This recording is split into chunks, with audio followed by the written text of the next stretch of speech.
Assalamualaikum warahmatullahi wabarakatuh. Salam sejahtera buat kalian semuanya. Kita bertemu lagi di kuliah online mata kuliah Ilmu Kealaman Dasar, membahas tentang biosfer dan makhluk hidup. Oke, silakan disimak materi berikut ini. Definisi biosfer menurut para ahli. Menurut Vladimir Wenecki, biosfer merupakan sebuah sistem terbuka serta berkembang sejak dimulainya sejarah bumi.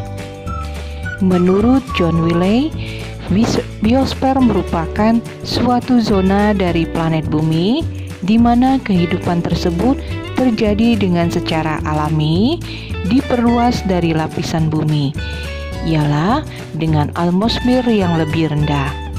Sedangkan menurut Michael Albee, biosfer adalah suatu bagian lingkungan hidup organisme yang ditemukan serta mereka berinteraksi dengan membentuk sistem kelompok yang stabil, efektif untuk keseluruhan ekosistem pada planet. Sedangkan biosfer menurut Edward Swiss, biosfer adalah suatu tempat pada permukaan bumi di mana kehidupan itu berdiam.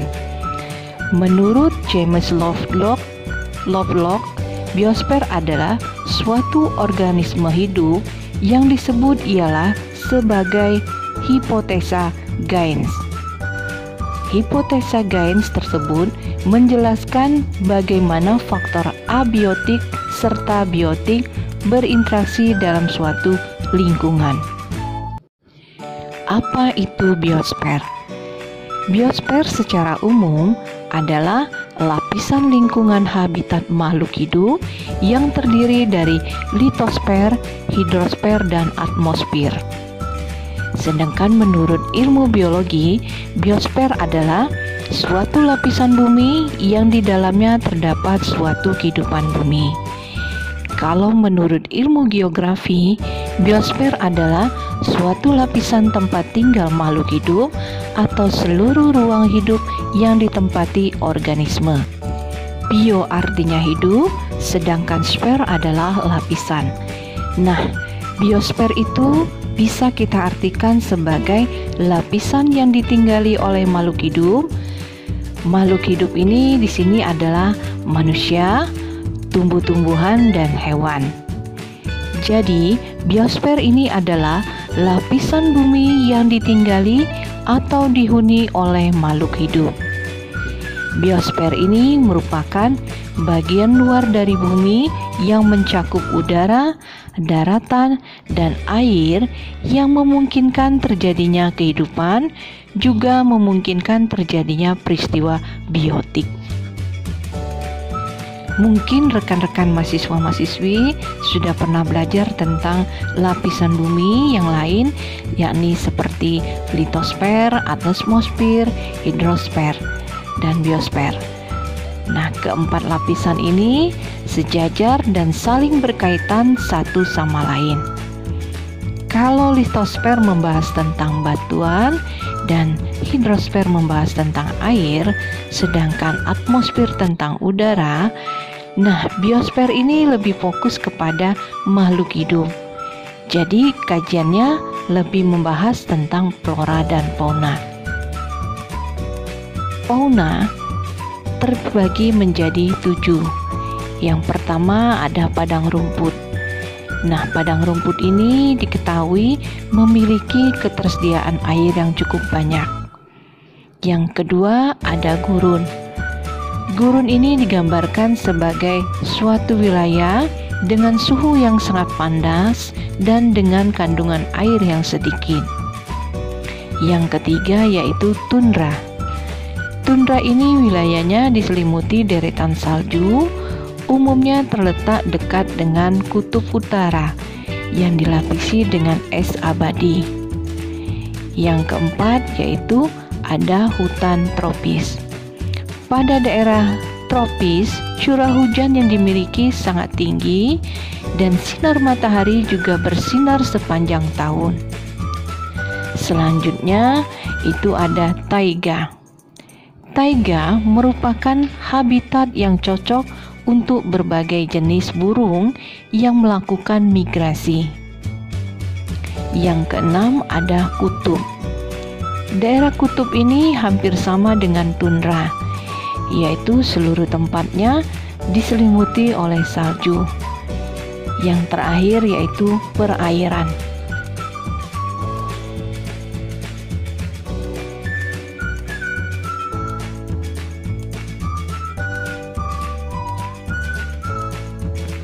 Selanjutnya karakteristik biosfer yang kedua yaitu hutan. Hutan ini terbagi lagi menjadi 7. Yang pertama ada hutan hujan. Hutan hujan ini terdapat di daerah tropis yang dilalui oleh garis khatulistiwa. Yang kedua ada hutan musim. Hutan ini umumnya memiliki ciri ketika musim kemarau datang, maka pohon-pohon yang tumbuh akan menggugurkan daunnya. Yang ketiga yaitu hutan iklim sedang. Nah, hutan ini ditumbuhi oleh pohon-pohon yang dapat hidup tinggi seperti pohon hutan pinus. Yang keempat ada hutan gugur.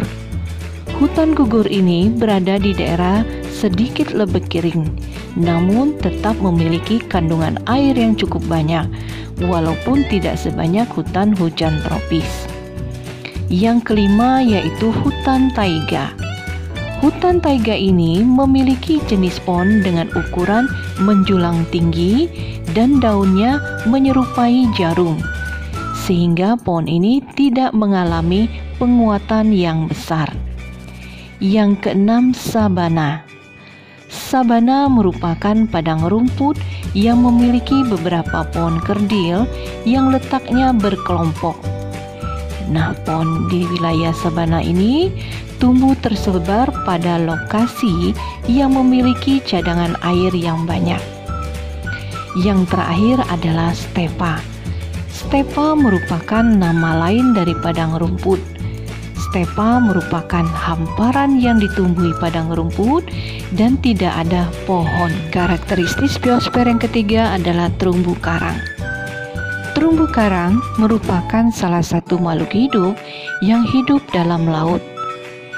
Terumbu karang adalah ekosistem bawah laut yang terdiri dari kumpulan binatang karang yang kemudian membentuk batu kapur atau struktur karbonat. Selanjutnya, suatu benda dinyatakan hidup jika memiliki ciri-ciri. Yang pertama, melakukan pertukaran zat atau metabolisme. Artinya, adanya zat yang masuk dan keluar. Yang kedua yaitu tumbuh. Artinya, bertambah besar karena pertambahan dalam dan gerak. Yang ketiga, melakukan reproduksi atau berkembang biak. Yang keempat, memiliki iritabilitas atau kepekaan terhadap rangsangan dan memberikan reaksi terhadap rangsangan itu. Dan yang terakhir, memiliki kemampuan mengadakan adaptasi terhadap lingkungan rangsangan itu. Faktor yang berpengaruh terhadap keberadaan flora dan fauna. Nah, kita lihat dari faktor penyebab. Yang pertama ada faktor cuaca dan iklim. Yang berpengaruh dari cuaca dan iklim ini ada curah hujan, kelembapan, dan angin. Yang kedua ada keadaan tanah. Yang berpengaruh dari keadaan tanah ini adalah humus, tekstur, tingkat kegemburan, mineral hara, air, dan kandungan udara. Yang ketiga ada relief atau ketinggian tempat yang mempengaruhi pola penyinaran matahari. Yang keempat yaitu manusia atau biotik yang dapat mengubah bentang alam. Ya, kalau dilihat dari sarana penyebarannya, yang pertama ada angin, misalnya biji-bijian yang terbawa oleh hempasan angin. Yang kedua ada aliran air, misalnya tumbuhan atau biji-bijian yang terbawa oleh aliran sungai. Yang ketiga, adanya lahan, misalnya adanya gerakan spesies di daratan. Yang keempat adalah manusia, misalnya flora dan fauna yang dipindahkan oleh manusia. Selanjutnya kita lihat dari hambatan. Yang pertama yaitu ada geografis.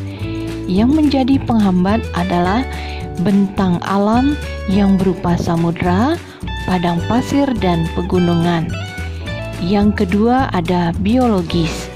Yang menjadi penghambat antara lain adalah habitat yang tidak sesuai dan tidak cocok lagi untuk kelangsungan hidup, tidak adanya persediaan makanan atau predator.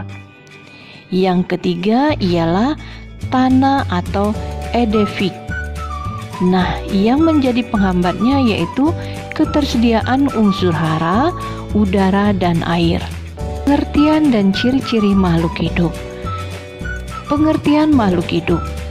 Makhluk hidup merupakan suatu organisme yang mampu mempertahankan dirinya dari berbagai bentuk perubahan lingkungan dan dapat berkembang biak untuk melestarikan jenisnya. Contohnya, manusia selalu membutuhkan makanan yang bersumber dari hewan dan tumbuhan. Hewan pun memakan hewan lainnya atau tumbuhan lainnya untuk bertahan hidup di lingkungannya. Begitu juga dengan tumbuhan yang memerlukan energi dengan menghasilkan makanan secara mandiri melalui proses fotosintesis. Makhluk hidup terdiri dari manusia, hewan, dan tumbuhan.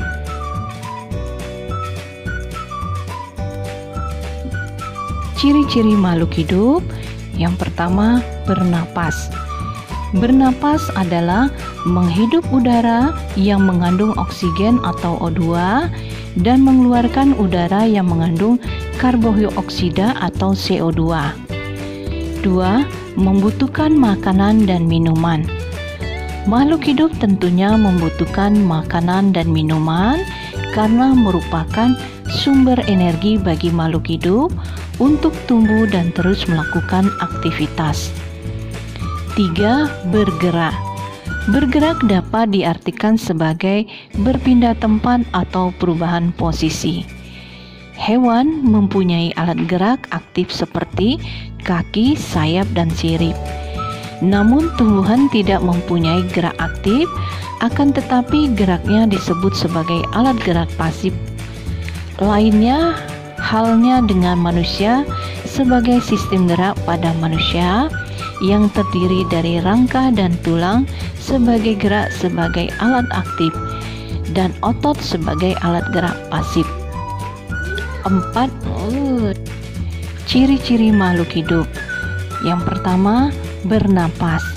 Bernapas adalah menghirup udara yang mengandung oksigen atau O2 dan mengeluarkan udara yang mengandung karbondioksida atau CO2.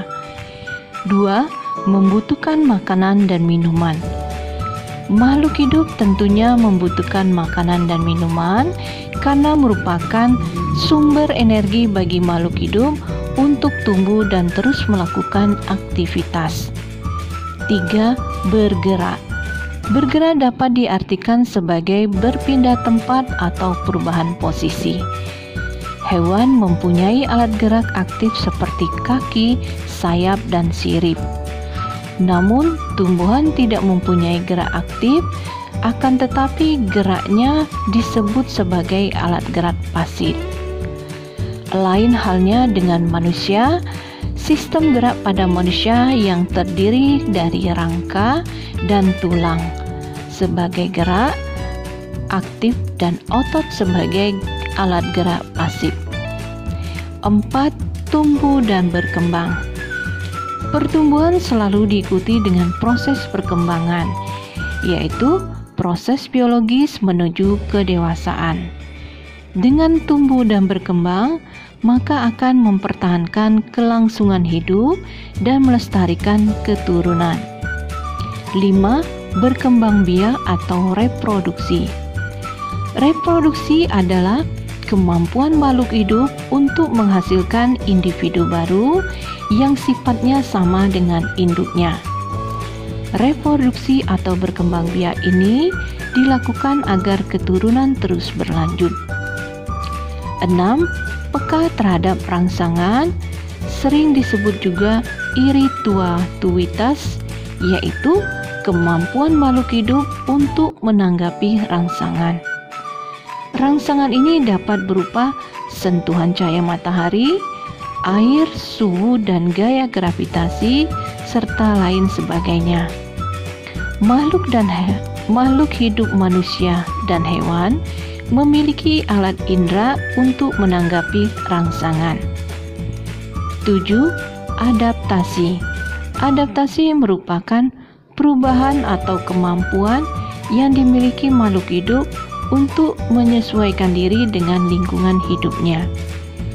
Penyesuaian ini dapat berupa bentuk tubuh ataupun penyesuaian terhadap tingkah laku.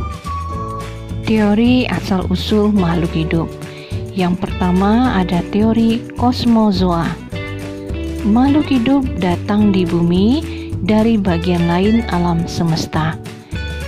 Diperkirakan bahwa suatu benda berat telah menyebarkan benda hidup, dan benda hidup itu merupakan suatu partikel-partikel kecil. Yang kedua, teori Plugger, bahwa bumi berasal dari suatu materi yang sangat panas sekali. Kemudian dari bahan itu mengandung karbon dan nitrogen terbentuk kyanogen atau CN. Pada suhu sangat tinggi terbentuk zat protein pembentuk protoplasma yang menjadi materi hidup. Yang ketiga, teori Muren, bahwa makhluk hidup dapat muncul dari kondisi yang cocok dari bahan anorganik pada saat bumi mengalami pendinginan melalui proses yang kompleks dalam larutan yang labil. Yang berikutnya, teori Land. Interaksi antara nitrogen, karbon, hidrogen, oksigen, dan sulfur dalam genangan air di bunga bumi akan membentuk zat-zat yang diinfus yang akhirnya membentuk protoplasma benda hidup. Yang berikutnya, teori transendental, bahwa benda hidup itu diciptakan oleh supernatural, Tuhan yang Maha Kuasa, di luar jangkauan sains. Yang berikutnya ada teori modern. Teori modern menurut Aristoteles, benda hidup mungkin dapat timbul dari benda tak hidup. Seperti cacing berasal dari lumpur, ulat berasal dari daging yang membusuk, tikus berasal dari pakaian bekas yang disimpan lama, dan sebagainya. Menurut Francisco Redi, daging yang dibebaskan dari pencemaran lalat tidak menghasilkan ulat atau larva. Sedangkan menurut Louis Pasteur, makhluk hidup berasal dari makhluk hidup lainnya. Lalu teori Stanley L. Miller, percobaan dengan loncatan listrik bertegangan tinggi di dalam tabung yang berisi amoniak, metan, air, dan hidrogen, dan kemudian terdapat asam amino setelah 1 minggu. Oparin, yaitu protein, berlaku sebagai katalisator dalam reaksi dan menjamin kekebalan kombinasi asam amino yang menyebabkan materi organis itu berhasil membentuk dasar asam nukleat atau menghasilkan kode senyawa berikutnya. Evolusi secara umum. Evolusi berasal dari bahasa Inggris yaitu to evolve, yang berarti berkembang atau berusaha secara perlahan-lahan.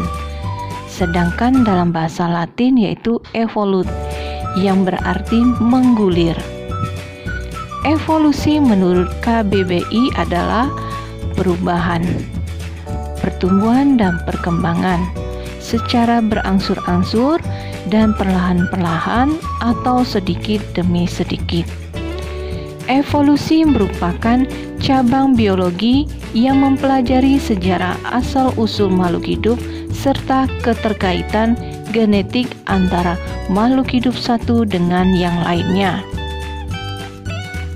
Evolusi kehidupan.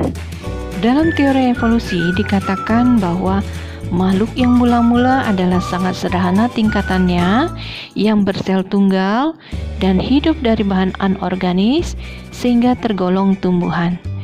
Dari golongan tumbuhan itu, sebagian berubah menjadi hewan yang selanjutnya berevolusi menjadi makhluk yang beraneka ragam seperti kehidupan masa kini. Lamarck berpendapat bahwa evolusi merupakan akibat pewarisan sifat-sifat induk kepada keturunannya. Darwin berpendapat bahwa tidak ada makhluk yang sama sungguh-sungguh. Makhluk yang tidak sama tersebut harus berkompetisi untuk mencari makan dan hidup. Dan Darwin pun mengemukakan hukum seleksi alam sebagai penyebab evolusi, yaitu yang pertama, semua makhluk berjuang untuk hidup. Yang kedua, yang lestari ialah yang paling kuat. Evolusi manusia. Manusia adalah suatu spesies biologis dengan sendirinya. Manusia tidak dapat luput dari pengaruh-pengaruh faktor-faktor atau kekuatan biologi. Di samping itu, manusia adalah suatu hasil perkembangan evolusi yang lama sekali. Kekuatan utama yang mengarahkan evolusi manusia adalah inteligensinya. Kemampuan untuk mempergunakan bahasa dengan segala macam simbolnya dan kebudayaannya yang dibina oleh manusia. Nah, itulah penjelasan tentang biosfer dan makhluk hidup. Terima kasih. Sampai jumpa dalam video selanjutnya. Akhir kata, wassalamualaikum warahmatullahi wabarakatuh.